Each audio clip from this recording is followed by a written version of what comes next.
हरिओम। आज के इस वीडियो में हम बात करने वाले हैं गर्भ में आपका बच्चा कब से हलचल करना स्टार्ट कर देता है, क्या क्या हलचल करता है, क्या क्या एक्टिविटी करता है और आपको डॉक्टर के पास कब जाना चाहिए। बच्चे की हलचल अगर आपको कब महसूस होती है तो इसके पीछे क्या कारण हो सकते हैं, और इसके अलावा हम ये भी जानेंगे कि कितना हलचल होना नॉर्मल होता है और कितना हलचल होना खतरनाक हो सकता है।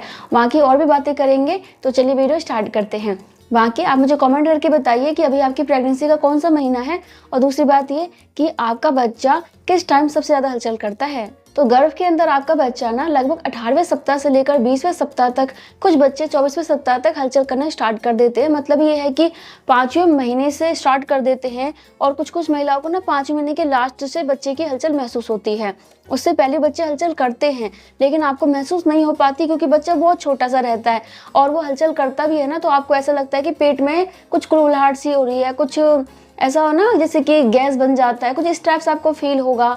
ठीक है, तो ज़्यादा आप महसूस नहीं कर पाएंगे और काम में व्यस्त रहते हैं तो आपको बिल्कुल पता नहीं चल पाता कि बच्चा हलचल कर रहा है। आपका बच्चा प्रेगनेंसी के 6ठे महीने से अच्छी तरीके से हलचल करना स्टार्ट कर देता है, और 3rd ट्राइमेस्टर में तो बच्चा बहुत ही ज़्यादा हलचल करता है, और आपको हर 2 घंटे में 10 से 12 बार बच्चे की किक महसूस होती है, हलचल महसूस होती है। कई बार आपको कम होगा, कई बार ज़्यादा होगा, कई बार उससे भी आपको लगेगा कि बहुत ज़्यादा हलचल कर रहा है, और कई बार ऐसा लगेगा कि बच्चा थोड़ा सुस्त भी हो गया है। तो ये कभी कभी हो जाता है, इसमें घबराना नहीं है। लेकिन मान लीजिए कि आपका बच्चा ना 24 घंटे बीत चुके हैं और बिल्कुल भी हलचल नहीं कर रहा है, पहले बहुत अच्छे से कर रहा था लेकिन अब नहीं कर रहा, तो आपको थोड़ा सा सतर्क हो जाना चाहिए, डॉक्टर के पास जाना चाहिए। या फिर मान लीजिए कि आपका बच्चा बहुत ही ज़्यादा हलचल कर रहा है, मतलब ये कि रुक ही नहीं रहा है, नॉन स्टॉप हलचल किए ही जा रहा है, बहुत टाइम हो चुका है किए ही जा रहा है, और आपको लग रहा है कि पता नहीं क्या बात हो गया, वो रुक ही नहीं रहा, तो भी आपको डॉक्टर के पास जाना चाहिए, क्योंकि कई बार ये खतरनाक भी हो सकता है। तो बहुत ज़्यादा हलचल करना या फिर बिल्कुल हलचल मत करना या बहुत कम करना, भी थोड़ा सा आपको सतर्क हो जाना चाहिए और डॉक्टर के पास जाना चाहिए। ठीक है, बाकी अब जान लेते हैं कि किस सप्ताह का बच्चा क्या हलचल करता है। वैसे आपका बच्चा 20वें सप्ताह से ना अपने हाथ पैर को हिलाना स्टार्ट कर देता है। 24वें सप्ताह से 28वें सप्ताह की बात करें, यानी कि 7वें महीने की बात करें, तो इस समय आपका बच्चा ना हिचकियाँ लेना स्टार्ट कर देता है। आपका बच्चा आपकी आवाज़ को सुन सकता है, अपनी माँ की आवाज़ को पहचानने लग जाता है, बाहर के आवाज़ों पर अपनी प्रतिक्रिया भी देता है। 28 से लेकर 32वें सप्ताह के बीच ना आपका बच्चा बहुत ही अच्छे से हलचल करता है। आपको आपके बच्चे की हलचल ना बिल्कुल स्पष्ट रूप से महसूस होती है, लेकिन बच्चे के हलचल में थोड़ी सी कमी आ जाती है, क्योंकि आपका बच्चा बड़ा हो जाता है और गर्भाशय में बहुत ज़्यादा जगह नहीं होता कि बच्चा बहुत ज़्यादा घूम सके। वो बहुत ज़्यादा घूमता है, आपको बहुत अच्छे से महसूस होती है, लेकिन पहले की तरह कि बिल्कुल बच्चा गोल घूम रहा है ऐसा नहीं कर पाता। थोड़ा सा उसका हलचल आप कम महसूस करेंगी, लेकिन जब भी करेगा बहुत अच्छे से करेगा। इसके बाद बात करते हैं 32वें सप्ताह से लेकर 36वें सप्ताह के बारे में।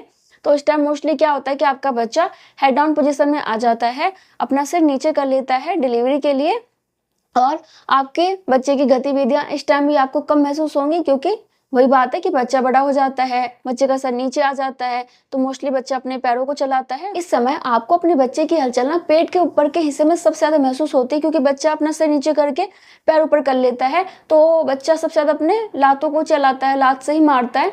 तो आपको ऊपर के हिस्से में बच्चे की हलचल, मतलब कि नाभि के आसपास सबसे ज्यादा बच्चे की हलचल महसूस होती है, और नीचे भी होती है क्योंकि बच्चा अपने हाथों को भी चला लेता है, लेकिन सबसे ज्यादा आपको पेट के ऊपर के हिस्से में बच्चे की हलचल महसूस होगी। ठीक है, इसके बाद बात करते हैं 36वें सप्ताह से लेकर 40वें सप्ताह के बारे में।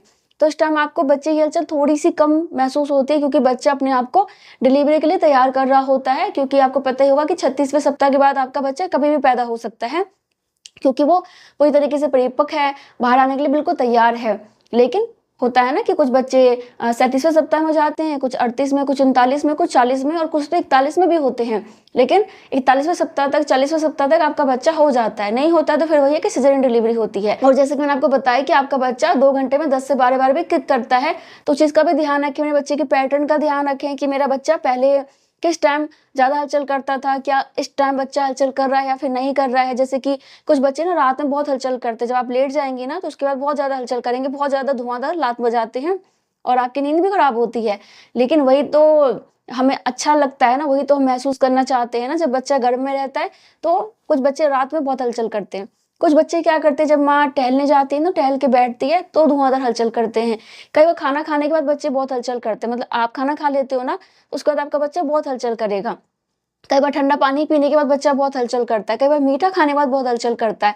और आपको पता होगा कि आपका बच्चा किस टाइम सबसे ज़्यादा हलचल करता है, ये मैं करती हूँ उसके बाद हलचल करता ही करता है, दिन में मैं लेटती हूँ तो हलचल करता ही करता है, रात में इस टाइम करता ही करता है, तो वो बच्चों का पैटर्न होता है। तो आपको उस पर भी नज़र रखनी है कि मेरा बच्चा किस टाइम कर रहा था लेकिन इस टाइम नहीं कर रहा है और बहुत टाइम हो चुका है, तो आपको फिर डॉक्टर से बात करनी चाहिए। बस इसी चीज़ का ध्यान रखना होता है, अपनी समझदारी दिखानी होती है, बिल्कुल ऐसा इग्नोर नहीं करना होता कि भाई हलचल कर रहा है, ठीक है, नहीं कर रहा तो नहीं कर रहा होगा, ऐसा ही होता है वो प्रेगनेंसी में। लेकिन नहीं, ऐसा नहीं होता, आपको बहुत ज़्यादा केयरफुल रहना पड़ता है अपने बच्चों को लेके, ताकि आप अच्छे से अपनी प्रेगनेंसी को एंजॉय भी कर सके और हेल्थी प्रेगनेंसी रहे आपका, और बच्चा भी आराम से आपका स्वस्थ पैदा हो। वैसे मैं आपको बता दूं, आपका बच्चा गर्भ के अंदर सूसू भी करता है, और इस टाइम आपका बच्चा ना अपना अंगूठा भी चूसता है, हाथ का अंगूठा, पैरों के अंगूठों को चूसता है, और कई बार अंगूठा नहीं मिलता तो उसको ढूंढने भी लग जाता है कि कहाँ खो गया। और भी बहुत सारी चीजें करते हैं, हंसते भी हैं, रोते भी हैं, क्योंकि कई बार ऐसा अल्ट्रासाउंड में देखा गया है कि बच्चा गुस्सा में भी है, बच्चा रो भी रहा है, बच्चा हंस भी रहा है।